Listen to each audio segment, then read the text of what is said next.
Welcome everyone to Stay in Your Lane. We're here at Food Shippers 24, Food Shippers of America Conference. For me, it's been 15, 16 of these events over the past 20 plus years. Today we got Eric Starks, FTR, Joe Lombardo on the same couch. Has this ever happened before? Never. It has not. This is the first time, man, and I think it's right, Joe. Like, we're good.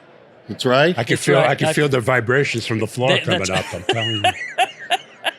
Well, Eric, how many events is this for you? Oh my God. I don't know. 5, 6. It's all a blur. I'll be honest. COVID has totally thrown me for a loop. I do not remember anything pre-COVID. We can use that as ecclesiastical whiteout then. That's right. At any time. That's right. Also, the cocktail hours have worked. They've also helped. Well, yeah, they take the pain away. So, how long have you been doing market analysis and sharing information with everyone in the industry? Yeah, so I've been doing this for 26 years. And so, I kind of came up on the equipment side, forecasting demand for equipment. And then Ed Graham, who founded our company, kind of taught me the ropes on what's happening within all the different markets, the different modes. And I really loved it. I very much enjoyed the big picture and trying to then be able to help people understand that story, be able to tell that story, and then kind of the outlook, because it's storytelling as well as data and analysis and trying to understand what the markets are doing. And I very much enjoy that. How are you doing on the prediction side? Always fantastic. 100% it without fail. Without fail? It's amazing. It just You saw COVID coming? That's all the way Nobody around. believed you. Yeah, that's right. Nobody saw it. I always call Eric at Super Bowl time to get his picks. So That's right. he's been good. He's been good to me lately. Joe, I'm here for you, man. So, but no, it is really difficult to forecast these markets. So a lot of times when we try to tell our customers that it's not about being 100% right. It's about being able to plan, to be able to do risk analysis, to be able to put thought around things, and to be able to then quantify as best you can. And what I think it gets frustrating for people because, things get revised. If you look at economic data, it's always getting revised. Yet at the same time, we know more about what happened yesterday than we did before. And that's hugely important. So that search for knowledge and trying to understand what's happening is really the most important aspect of stuff than to be 100% right. As a forecaster, you're just never going to be 100% right. It just doesn't exist. What you're trying to do is get people to make better decisions than they would without your information. Great point. Yeah. And I would agree with you 100%. You recently just did a presentation at FSA. Can you go through what the highlights of that and maybe share with our audience your thoughts? I'd be happy to go slide by slide with you, Joe. It'll only take us about an hour, so we're good. Give us the 35,000 foot view. Yeah. Oh, you want that? Okay, good. So in general, right now, the market is fairly stable. We are seeing excess capacity in the market, relatively speaking, but it's not overly crazy. We are starting to see stabilization within rates. The economy continues to keep humming along, but we're seeing a disconnect between services and goods. And so the goods market has really kind of starting to flatten out a little bit, but the consumer continues to be there. So there's a lot of things happening. I think the big one is that the consumer still is buying. You have the businesses who are still participating in the market. You have seen manufacturing kind of flatten out. And so that's kind of had that impact on the freight market. So if you're a shipper, you're really trying to figure out, is there going to be capacity tomorrow and next year and the year after that? And then how much is it going to cost me to purchase that capacity? And ultimately, we're kind of saying that it's going to capacity will start tightening a little bit as we get into the second part of this year, but it really won't be felt probably until 2025. So we just don't see this is a traditional soft landing in the context of a broader economic kind of philosophy. But GDP, though, has not really changed fundamentally. It's been very good. So a lot of this is really a goods production and freight situation. The final thing, then, too, is a lot of people talk about this as a recession, and this really isn't a traditional recession. So we haven't seen GDP go down. We really haven't seen freight fall off. What we have seen is we've seen a recession in rates, and we have actually seen a more normalization of market conditions is really what it's come down to. Right. Already, in your analysis, are any modes better situated than, let's say, truck versus rail? I mean, what are you seeing there? Very balanced right now, and that's fairly odd.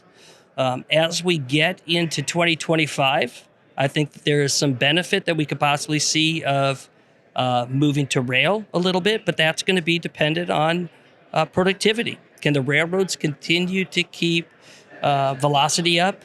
Can they keep congestion at a minimum? And do they have turn times that are predictable? Can you get stuff delivered? So right now, I would say that there's a little bit of upside to rail in that portion, but it's not significant. It's not like when we saw COVID hit, where all of a sudden, everybody had an opportunity, and you're like, oh my gosh, if the railroads could have added capacity and had service levels, they could have just gobbled up a bunch of freight. That's just not. Those types of things are not in the cards right now. It'll be a fairly stable market over the next couple years. I would agree with what you're seeing. I think follow the numbers, right? The numbers don't lie. And I think that that's accurate. But I also think that we're in volatile, uncharted territory in some respects too, because attrition has definitely picked up speed lately. The past 6 months it has. And I think the next 6 months we're going to see more attrition, which may change the balance that you're seeing too. Yeah, so one of the things that we're seeing, and I'm assuming you're kind of talking about, you got more capacity kind of coming out, that owner-operator leaving the market. Small fleets, brokerage that are failing, that are going to take out assets too. Correct. Yeah, so to your broader point, I would agree. Yeah, and we're seeing it. In fact, we would have thought that more capacity would have come out of the system by now than it has. And that's one thing we kind of think about as we do that. It's like, why hasn't the capacity come out? Well, if the capacity hasn't come out, then usually that means that there's some type of demand there. And that's why when we look at the freight market, when we say that we haven't seen a freight recession, it's basically flattened out. So this is, in essence, the market saying, oh, we added a little bit too much in. It's coming back down to normal. So we're pulling some stuff out. We just don't need to get rid of everything. And then the other thing too is, some of the owner operators and the smaller carriers that got authority, they lost that authority, but now they're with a larger fleet. Well, and I think that's the normal routine, right? So in our over the road industry, we see when things are good, the COVID years, see everybody wants to go be on their own, get their hand out, go collect as much as they can in revenue.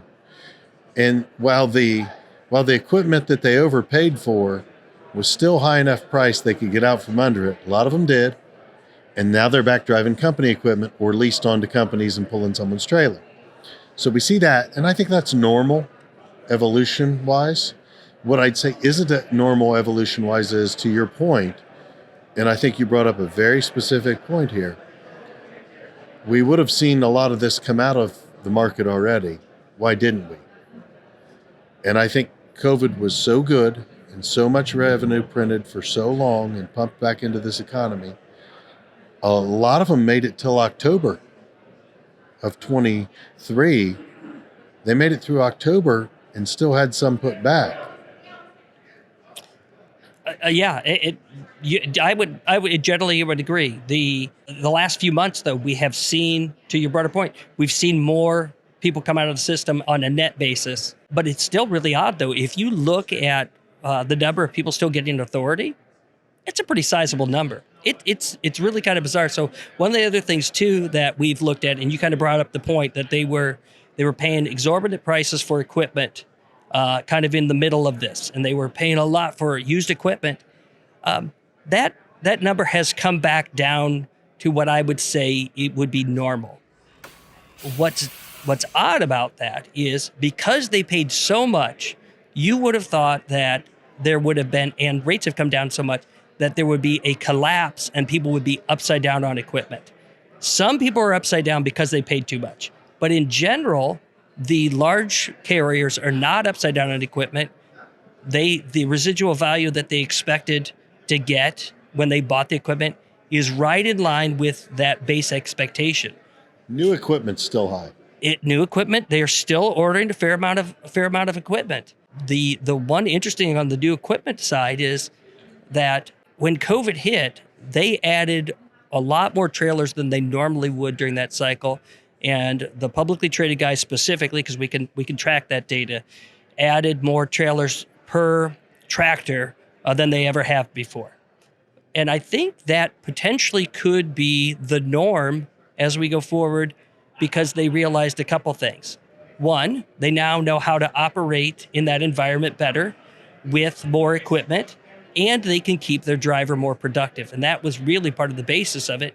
The other thing then too is the expectation by the consumer, at the end consumer was, God, I got to have it now. I got to have it tomorrow, all of these things. And to have that excess capacity from a trailer perspective made it a lot more easier for them to adapt to that particular environment because you just couldn't add a driver. Physically wasn't possible. Well, I think, great point. Great point. We're going to have fun chopping this up. Okay. Chop. Yep. Let's go. But I would say your larger fleets have actually lessened their size of tractors at the moment, but they're getting good at moving the trailers. They're better, which to your point is accurate. And the other thing, it allows them to hire the drivers easier. Agreed, 100%. 2 years ago, you couldn't buy a driver. Correct. They were heroes. Yes. Back then, they were heroes during COVID. No disagreement there at all. Absolutely. Yep. And I think maybe the industry hasn't kept with that since post-COVID. The last year those dynamics have changed 100%. I agree. There was a question that came up in my session was, do we have a driver shortage right now? And the basic answer is no, we don't have a driver shortage right now in the context of if a shipper is looking to get something moved, can they get it moved? And the answer is yes. And is there a driver out there to move that freight? Yes. Is there a structural issue longer term with having enough drivers? Yes. We have an older population. We haven't brought in a large number of young people, all of these things. But I don't think truck drivers are unique to this. I think this is a broader issue with a lot of industries. Construction's feeling the same way. So there's this push-pull that's always happening. So the only way that you can deal with it is, one, you find more people to hire in, or you become more productive. And I think that the industry is trying to figure out how to be more productive. And when I say more productive for the driver. It may not be more productive for the equipment. You may have more idle equipment sitting around than you would like, and that's exactly what's happening within the trailer space. You got more idle pieces of trailer sitting there, not doing work.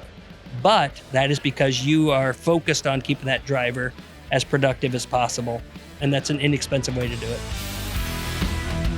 Continue watching on the next episode of the Stay in Your Lane podcast.